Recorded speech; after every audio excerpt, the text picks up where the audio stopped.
And we are live. Hello there, fellow citizens of the internet. My name is Moses, and welcome to the Moses Kabandana podcast. The idea for this podcast is for me to bring on some friends, families, random people that I just met, and just have real life conversations about random topics. Now, because I do not have a guest for this particular episode, I'm gonna give you an introduction of who I am and a little bit of a journey of my life. So, I was born in Rwanda. I grew up in Mozambique, and up until the age of 15. Before I came into the United States. So when I came to the United States, I was 15, almost 16, and I've been in the United States for 11 years. It's going on 12 years as of October 9th of 2021. I now live in Los Angeles. I've been here for about 2.5 years. And I am starting a podcast because why not? Why not start a podcast in 2021? Why do I have these headphones in? I don't know. So a quick history of me. So I was born in 1994 in Rwanda. If for those that do not know about Rwanda, it was the same year that the Rwandan genocide started.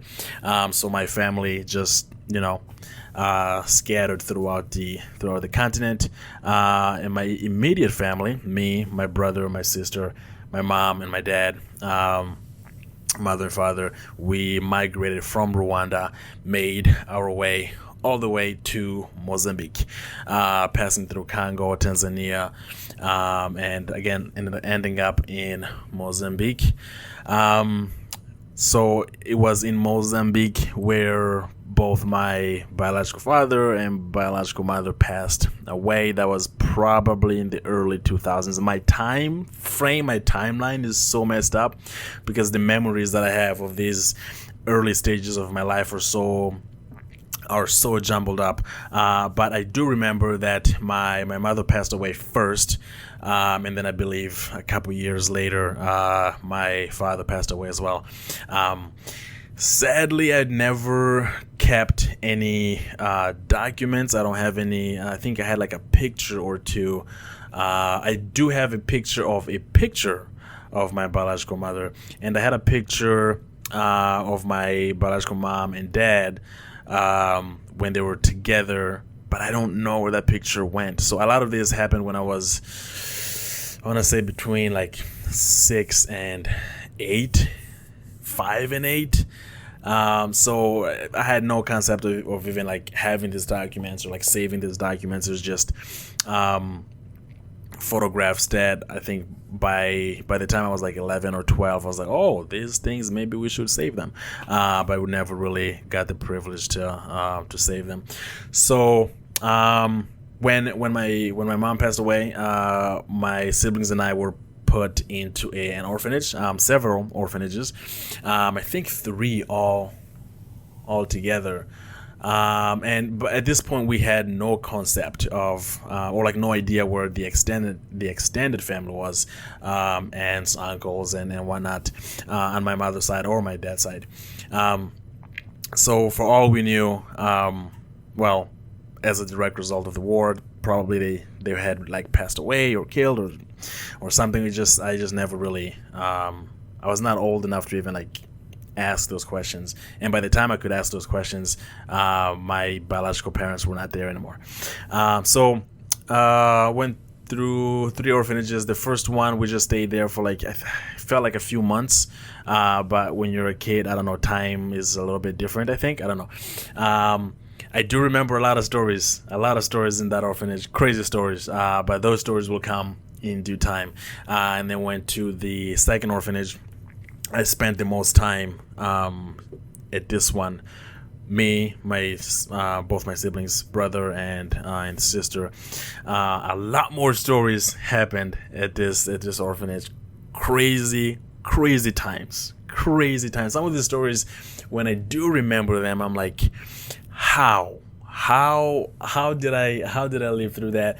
But I would not change a single thing about my experience in those times. The city that I was in Mozambique, the state was called Maputo, and I was in the city called Costa do Sol, and that's where I learned Portuguese and Mashangan. So I basically learned Swahili and Kinyarwanda when I was little because that is the native language of my parents. And the refugee camp that we were in, I got to speak these languages with kids. Like if you want to play around with kids, and you do not speak their languages, it's quite hard to do that. So, but then once they had passed away, I completely forgot Swahili and Kinyarwanda, so I learned Mashangan and Portuguese, because that is the language that was used in these orphanages, and it's the native language of Maputo and Mozambique. Portuguese being the native language of not native language but national language of Mozambique, and Mashangan is more specific, is a dialect of Maputo. So now we're at the second orphanage. Like I said, there's a lot of things that happened in this orphanage. Tons of stories, crazy stories, funny, sad, embarrassing. And then we, after this orphanage, we went to a third one. Now at this third orphanage, it was just me and my older brother. My sister was sent to an all girls orphanage, and my brother and I were sent to an all boys orphanage. My brother stayed at this one for a brief period. I want to say like maybe 6 months, I think maybe like 2-3 months. I don't know. It seemed like a very short period of time, and it was more. This orphanage was a lot more like relaxed in comparison to the previous one. The previous one, it was almost like a free for all type, to where this one was more organized. You had a lot more of your basic necessities of life, to where the first one was, well, not that. So my brother was sent away to a refugee camp, and I stayed at the all boys orphanage, where my sister was at an all girls refugee camp. Orphanage. And then after after a year, I'm about 11 years old by now. And then after about a year of us being like pretty much all three separate, my sister and I were sent to go visit where my brother was at. And like I said, we hadn't seen him in a year, and so he had found this this other family that he was staying with. Great family. They're like my family now. More on that to come in future episodes. But we stayed at this refugee camp where my brother was at. And we just loved it. We loved it over there. That we at the end of that, I think it was like I want to say like a 2-month long stay, and we were just like, hey, we wanna stay here, right? We wanna stay here, and it did not make any sense at all to the person or organization that was like dealing with us, because the orphanages that my sister and I were at, we had all basic necessities of life, and then some. Right, I had 3 meals a day, like electricity, just good stuff. Right, no issues at all. Nice place to sleep, like fresh milk from my cow every morning, So I'm like, everything was great. But in contrast to that, the refugee camp had pretty much not a lot. Right, I think you got once a month there was a distribution of food, and you kind of had to manage that food for the rest of the month. No electricity, no running water, like nothing at all. But when we went to visit, something just, I don't know, maybe it was like the social aspect of it. I got exposed to Swahili in Kinyarwanda again, because like I remember hearing it and I'm like, yo, this I feel like I've spoken this before. And my sister picked it up so fast, and my brother had already accustomed to the culture, the languages and everything. He had already regained all the languages that he had forgotten. So I think I want to say that it was the atmosphere, and being around people that are from other countries speaking different languages and whatnot. We completely did not take into account that whole, oh, you have no running water, you have no electricity. So for those that heard that we wanted to move there, this did not make any sense. And it's not like we were too young. I was 11, 12 years old by now. So it's like you're young enough to oversee the importance of having like all these basic necessities of life, but also you are so I feel like from my perspective, I was connecting with all these different people, and just the experience was just something. I don't really know how to explain it, because from a logical perspective it's like, no, go to a place where you have food, you have electricity, you got everything, and it's not like we just stayed there for a day or two or like maybe a week and we were just enamored by it. No, we stayed for like a couple months, and we still decided to stay there. So long story short, we do end up moving. They allow us to move to this orphanage camp, refugee camp, which was in a completely different state, right? So now we're staying with my brother and the family that he had been staying with. So it's now one big gigantic family. No issues whatsoever. We all became siblings, and I think it was at that point that the process of starting to come to the United States as refugees started. So I don't know all the intricate details that went into that, but I do remember getting interviewed as a family, all 6 of us. What is it? 3, okay, 4, 7, all 7 of us. So my 2 siblings and the other family, which is comprised of a mom and 3 kids. 3 kids, right? Yeah.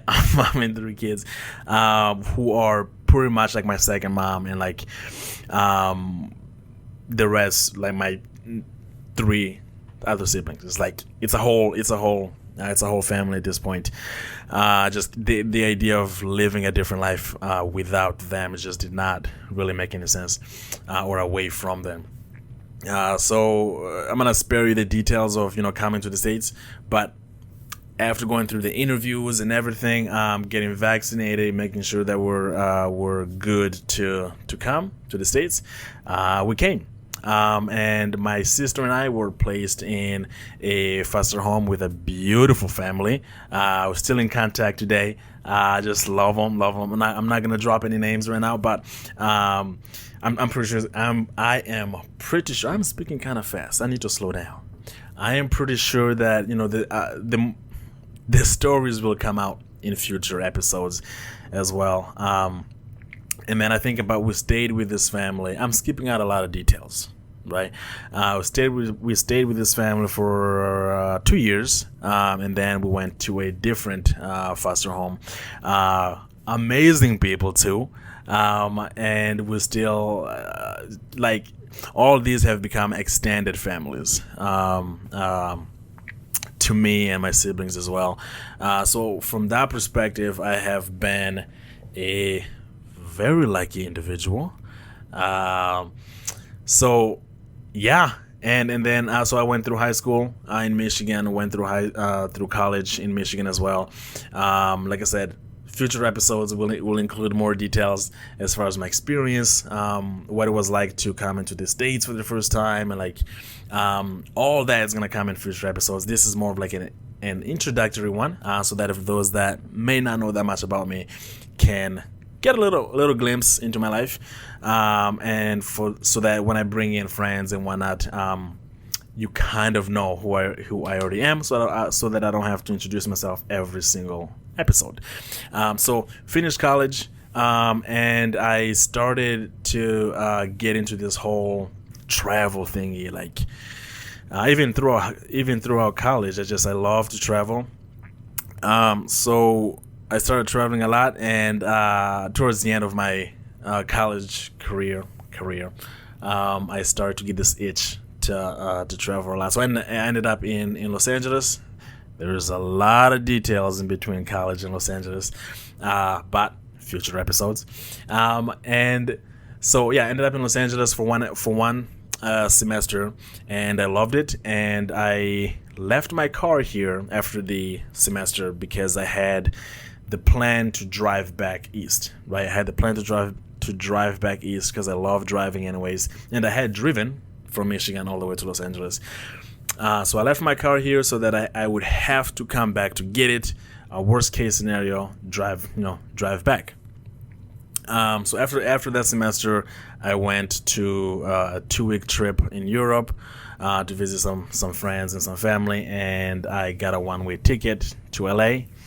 But instead of driving back, I just decided to stay. So I remember hitting up a friend when I got to the airport. I'm like, hey, do you happen to have an extra couch? Right? Do you happen to have an extra couch? And he had an extra couch, so I stayed with him for a week and a half.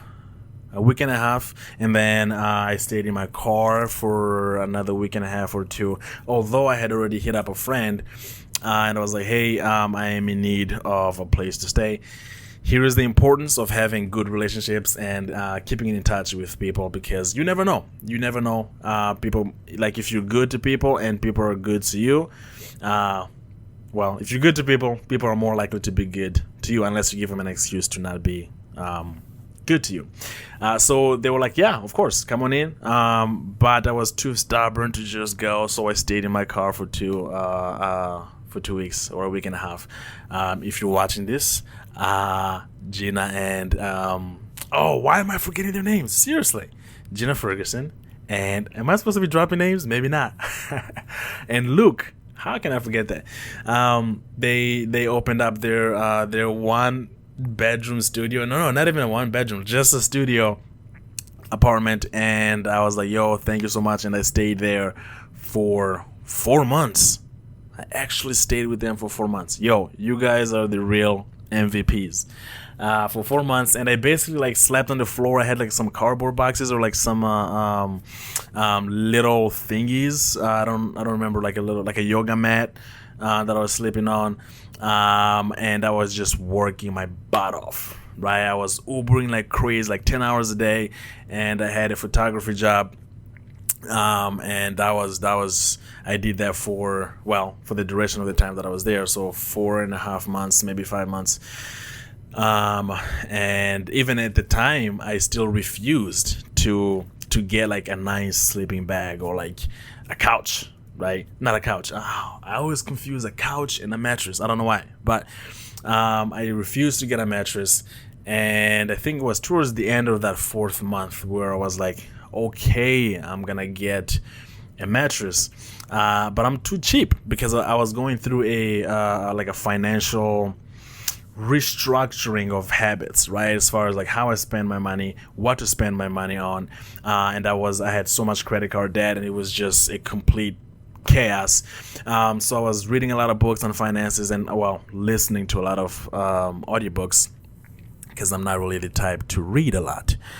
So I was learning all these techniques about saving and attacking your debt.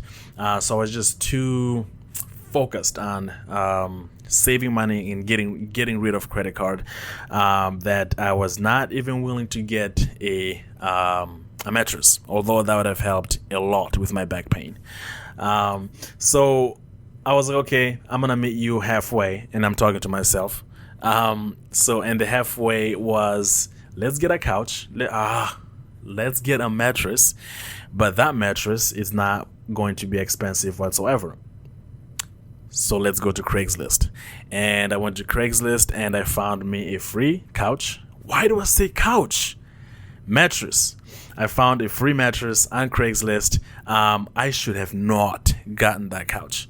Oh my goodness. Wow, I need help. I should have not gotten that mattress, but having slept on such, well, not so ideal conditions, surfaces, that mattress felt so good. So good when I picked it up. When I touched it, I was like, oh, this is going to be good. This is going to be good. So it's going to be a nice break for my back. So I got the free mattress from Craigslist, and I slept on it for a year. Yes, an entire year went by sleeping on that one. I moved from Luke and Gina's place. Got my own place with 4 other strangers. Lots of stories in that. And I stayed on that couch. I stayed on that mattress for a year and a half maybe. Yeah, because I moved in July of 2019, and I got this mattress here. When did I get this? Maybe like August, September, maybe August. Yeah, August of 2020. So, a year, a little over a year that I stayed on that free mattress, but it worked. It was just like twin XL. Yeah, a twin XL mattress that I stayed on. And then, every year after college, I decided to do something new as far as like profession goes, right? Because although I love to travel, I also, I gotta make some money. So I had paid off all my credit cards within like a month and a half, maybe 2 months. And I still had some college debt. I still got some college debt, but I had still had to pay like $3,000 or something that I still owed to the college. I need to turn off these notifications. I still had like $3,000 that I had to pay off to the college. I was just busting my butt off to pay that off. So after that, after grinding on Uber and whatnot, as far as like, making money, that was the majority of 2019. I got this nice gig as is it PVC? It's TVC, CVT, for a Google project that they contracted out for, and that lasted 4 months. It was good income. I did not have to put too much effort into it. But at this point financially, I was chilling. I was good. I had built a good habit financially of saving up and making sure that I have a nice like 3 to 6 months worth of buffer time as far as like my bills. And then so in 2020, I decided to jump into acting. Why? I don't know. Well, okay, I do know. I got into a bet. It's a whole story. There's a whole story on that too. I got into a bet. I lost. JJ, if you're watching this, I'm not looking forward to losing that bet or the consequences that come with losing that bet. Did some acting, which turned out to be great. In fact, I'm still doing it. But not actively looking for gigs. Yesterday we shot a small commercial for. I don't think I can like disclose anything yet. Not that it's not like that huge of a deal. Like I got paid like $200, but I'm acting. So there is that. Doing some acting, and then this year though I decided to continue. Well, I decided to really pick up on YouTube, right? I did a lot of YouTube, a decent amount of YouTube in late high school and early college, and I started to get paid on the content that I was creating. I was making reviews of phones and how-to tutorials, like how to diagnose like your microphone problem, or like review a new phone, or review a new laptop, or a computer monitor, and I was just too dumb. I was too dumb to put 1 and 2 together, right? I could have just looked at the fact that, hey, you are creating videos that have evident value, right, to the right audience, and you are being compensated for that. So hey, maybe you should continue to do that. I was a little too dumb for that, and I stopped creating content. There's a lot of stories in between too. There's a lot of reasons why I kind of like stepped away from it. Not for the content creation sake itself. It's not like it was like too much work or anything like that, or that it got like too heavy. It was just other circumstances that were like outside of that. But yeah, I was just too dumb to continue creating videos, because I still would have been able to continue making YouTube videos. But yeah, this year I'm like, okay, hey, let's dedicate our time, because again, remember, I have built, I think it's been about a year and a half now, where a year where I have a solid structure on how much I need monthly, and really live below those means. And when I have a job, I calculate, okay, I'm gonna work for this period to be able to cover 3 to 6 months worth of my bills, and then we're gonna chill. Is that a good strategy?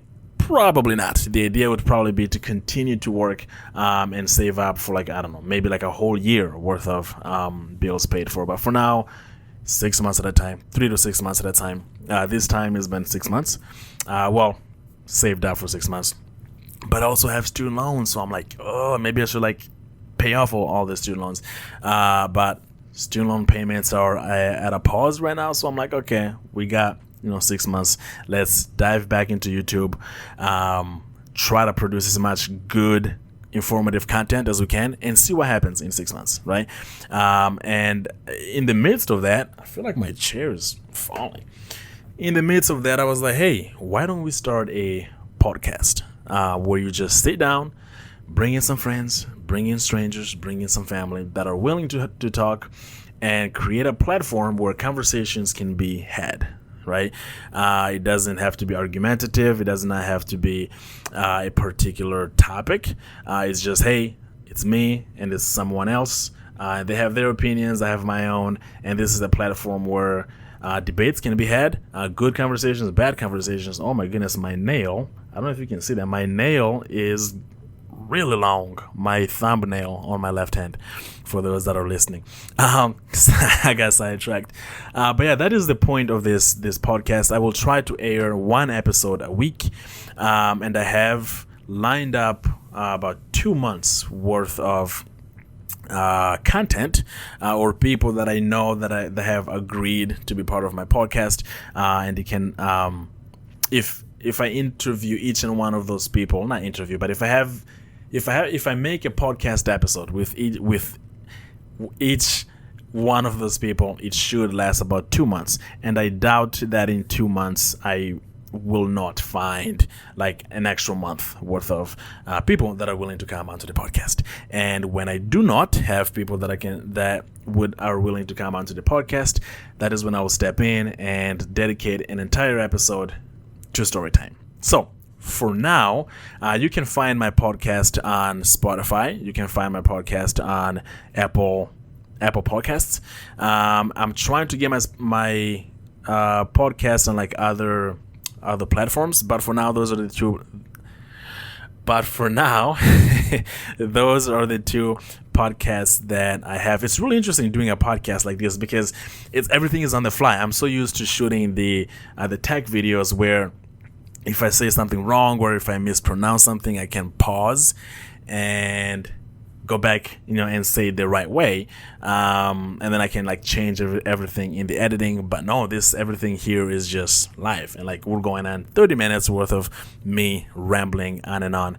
But yeah, you can find my podcast on Spotify. You can find my podcast on Apple Podcasts, and all this is all the podcast is made possible through Anchor, right? It is a platform where you can create a podcast, and it is free, first and foremost, and you can make as long of a podcast as you want, and they publish your content on all kinds of different platforms, pretty much any platform that allows podcasts, like Google Podcasts. I'm trying to get this podcast on Google Podcasts as well. And just a quick note, you may have noticed that my accent may change or something, or like shift around. I don't have a particular accent. It's just, I mean, I do have an accent because like when I meet someone at a store and I'm talking to them, or out in public, the first question that I ask is where. It stopped recording. Oh my goodness! For those that are listening, I was recording a video, and it cut off at some point, and that is not good, huh? Okay. So I just the first thing that people say is, "Hey, where are you from?" You've got a little bit of an accent, but I have a Frankenstein accent. That's what I call it, because of I feel like you get your accent based on the different languages that you speak, and I have learned, spoken, and forgotten a total of six or seven languages. So my accent is like a conglomeration, if that is a word. That is a word. I don't know if I'm using in the right term though. It's just all these accents put together. So it may shift once in a while. So don't be like, oh my goodness, he's trying to make an accent, or like he's trying no, that's not it. It's just I'm yapping. I'm just speaking. And some accents come out. Some accents don't. I often do not have control over the shift in the accents. So with that being said, tune in every week. That is, why am I saying every week? Like I have like all kinds of plans for this. Every week I will try to make an episode. And yeah, it's gonna be, like I said, if you are already on Spotify, please subscribe to this podcast so that you can be notified whenever I upload 1 or 2. And if you are on Apple Podcasts, please do so as well. I am going to try to have this podcast on other platforms, but that is it. Thank you so much for tuning in, and I will catch you in the next episode. Peace.